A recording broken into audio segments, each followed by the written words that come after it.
Hello friends, welcome to my new video. আজকে চৈত্র সংক্রান্তি, হাতে ছাতুর দিন, ভাই বোনেদের দিন।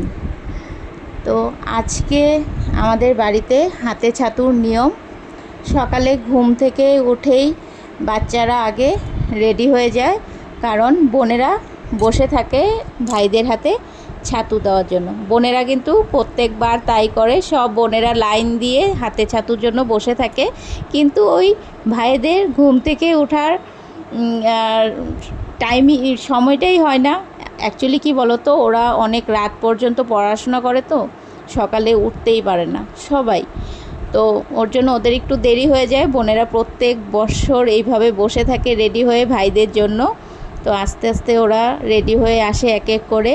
কিন্তু আজকে এখানে এক ভাই উপস্থিত নেই, কারণ ওর কোচিং ক্লাস ছিল সকালেই।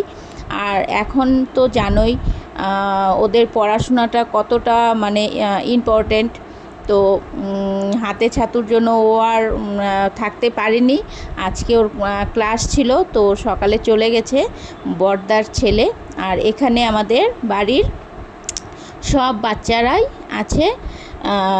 সব বাচ্চারা নেই, যেটা বলতে চাচ্ছি, আমাদের বাড়ির আমার ভাসুরের ছেলে, আমার ছেলে, দেওরের মেয়েরা সবাই মিলে একসাথে ওরা হাতে ছাতু নেয়। তো এখানে আছে বড়দার এক ছেলে আছে, এক ছেলে বাইরে কোচিং ক্লাসে গেছে, মেজদার ছেলে আছে, ছোটদার ছেলে আছে, আর ও হচ্ছে আমার মেজদির বোনের ছেলে। ও ছোট থেকেই আমাদের বাড়িতে এসেই হাতে ছাতু নেয়, কারণ ওদের হয়তো নিজেদের ফ্যামিলিতে বোন নেই, তো আমাদের বাড়িতে এসেই বোনদের কাছ থেকে নেয়। তো এখানে আরও চুদ্দার দুই মেয়ে নেই, ওদের একটু প্রবলেম আছে, ওরা দিতে পারেনি, ওরা নেই। আর বড়দার এক ছেলে নেই। তো তাছাড়া সবাই আছে। এক এক করে বোনেরা ভাইদের হাতে ছাতু দিচ্ছে। দেখো, ওরা কিন্তু খুব এনজয় করে। আর এখন তো ওরা অনেকটাই বড় হয়েছে, বিশ্বাস করবে না, যখন ছোট ছিল কি হাসাহাসি, কি হুলুস্থুলটাই না করতো। তখন দেখে বেশ মজা লাগতো ওদের হাতে ছাতু নেওয়া দেখে। আমরা হাসতে হাসতে পাগল হয়ে যেতাম ওদের কাণ্ড কারখানা দেখে। তো এখন তো সবাই বড় হয়ে গেছে, তো এখন আর কোনো ইসে নেই, জাস্ট এসে বসে হাতে ছাতু নিয়ে যায়। এখন শুধু এই ভাইস্তাটা দেখো মুখটা কেমন করেছে, এখন শুধু ওকে দেখেই আমরা হাসাহাসি করি। দেখবে একদম হাতে ছাতুটা ছাতুটা খেতেই চায় না। আর ও হচ্ছে আমাদের সোনু মুনু, ওরা টুইন্স বেবি, আমার দেওরের দুই যমজ মেয়ে। তো ও এখন সোনু দিচ্ছে। আর হচ্ছে আমার যাকে দিচ্ছে মেজদার ছেলে, মেজো ভাসুরের ছেলে, ও সব থেকে বড় ভাই বোনেদের মধ্যে। ঋষিকেশ সব থেকে বড়, তারপর ঋতুল, ব্ল্যাক গেঞ্জি পরা রয়েছে, ঋতুল বড় ভাসুরের ছেলে। তারপর বিবেক ছিল, বিবেক এখন এখানে নেই, ক্লাসে গেছে, ও নিতে পারেনি। তো তারপর রয়েছে আমার ছেলে। তো একসাথেই সবাই নিচ্ছে। কতটা ভালো লাগছে দেখতে। সত্যি বলতে ওরা যখন ছোট ছিল, আমরা সবাই মিলে একসাথে দেখতাম, ওরা একসাথে একের পর এক নিত, মারপিট লেগে যেত কার আগে কে দেবে। এখন তো সব বোনেরাও বড় হয়ে গেছে, এখন আর আগের ওই ব্যাপারটা নেই। এখন দেখে এতটাও মজা লাগে না, কিন্তু যখন ওরা সবাই ছোট ছিল তখন দেখে খুব মজা লাগতো, খুবই হাসাহাসি করতাম সবাই মিলে, এত হুলস্থুল করতো। তো যাই হোক, আজকেও ভালোই লাগছে। এক এক করে সবাই ওরা বোনেরা ভাইদের হাতে ছাতু দিচ্ছে। যেহেতু আমাদের শ্বশুরবাড়িতে ভাইফোঁটার নিয়মটা নেই, আমার বাপের বাড়িতে আছে ভাইফোঁটার নিয়ম।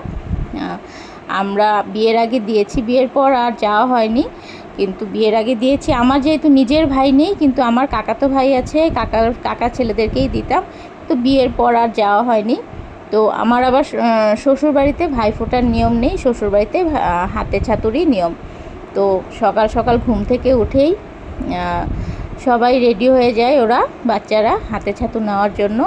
তারপর এখান থেকে হাতে ছাতু নিয়ে সবাই একসাথে বসে আবার ওই দই, চিড়া, মুড়ি, তারপর মিষ্টি আর ছাতু দিয়ে সবাইকে বেড়ে দেবে সুন্দর করে, সবাই একসাথে বসে আবার খাবে। তো তারপর দুপুরেও একসাথেই খাবে সবাই মিলে। খুবই এনজয় করে ওরা। আর সত্যি বলতে দেখো, যখন দুর্গাপূজার সময় ওরা সবাই মিলে অঞ্জলি দিতে যায়। আমাদের বাড়ির বাচ্চারা হলে ওদের মানে বাইরের কোনো ফ্রেন্ডসদেরও দরকার হয় না। বাইরে যখন ঘুরতে যায় তখন ঠিক আছে, যার যার ফ্রেন্ডসদের সাথে যায়, কিন্তু বাড়ির যে কোনো প্রোগ্রামে আমাদের বাড়ির বাচ্চারা যখন একসাথে থাকে ওদের আর বাইরের ফ্রেন্ডসদের দরকারই পড়ে না। ওরা সবাই একে অপরকে এতটা ভালোবাসে আর এতটা ওরা এনজয় করে না, ওদের কাউকে দরকারই পড়ে না যখন ঘরে থাকে সবাই একসাথে। দুর্গাপূজার সময়ও সবাই একসাথে সুন্দর করে সব ভাইরা পাঞ্জাবি পরবে, সব বোনেরা শাড়ি পরবে, একসাথে সবাই মিলে অঞ্জলি দিতে যাবে, দেখেও অনেক ভালো লাগে। আর সত্যি বলতে আমাদের বাড়ির বাচ্চারা, মানে আমি এটা অহংকার নয়, এটা গর্ব করে বলতে পারি, আমাদের বাড়ির বাচ্চারা সত্যিই অন্যরকম, সত্যিই অন্যরকম। আমাদের বাড়ির বাচ্চারা মানে ছেলেরাই হোক বা মেয়েরাই, ওদের থিঙ্কিংটাই আলাদা। আর আমার ছেলেও ওদের মতোই হয়েছে। আমার ভাসুরের ছেলেরা যেমন শান্তশিষ্ট, ঠিক ওদের মতোই হয়েছে। তোমরা অনেকে দেখেওছো আমার ছেলেকেও এক্সিবিশনে। ও খুবই ঠান্ডা, আমার ছেলেও খুবই ঠান্ডা, বেশি একটা কথাও বলবে না। মানে সব ভাইগুলো ওরা সবাই একই ধরনের, সত্যি বলতে খুবই অন্যরকম ওরা। তো যাই হোক, তোমাদের সাথে শেয়ার করলাম। তোমাদের কেমন লাগলো একটু জানিও। ভালো লাগলে অবশ্যই একটা লাইক কমেন্ট করে দিও, আর যদি সম্ভব হয় একটা শেয়ার করে দিও, কারণ আমার প্রোফাইলটাও ছোট, ভিডিও নতুন নতুন করছি। তোমাদের একটু সাপোর্ট পেলে আমার প্রোফাইলটাও হয়তো আরেকটু রিচ আপ হবে, আমার ভিডিওগুলো তাহলে আরও কয়েকজনের কাছে পৌঁছাবে। যদি পারো প্লিজ একটু শেয়ার করে দিও, তাহলে অনেকটাই হেল্প হয়, একটু সাপোর্ট পাবো তাহলে। দেখো এখানে কিন্তু আমাদের বাড়ির সব যা নেই এখানে, ছোট যা নেই এখন এখানে, মেজো যা, সেজো যা, আর বর্তি রয়েছে, শাশুড়ি মা রয়েছে, আর বাচ্চারা এক এক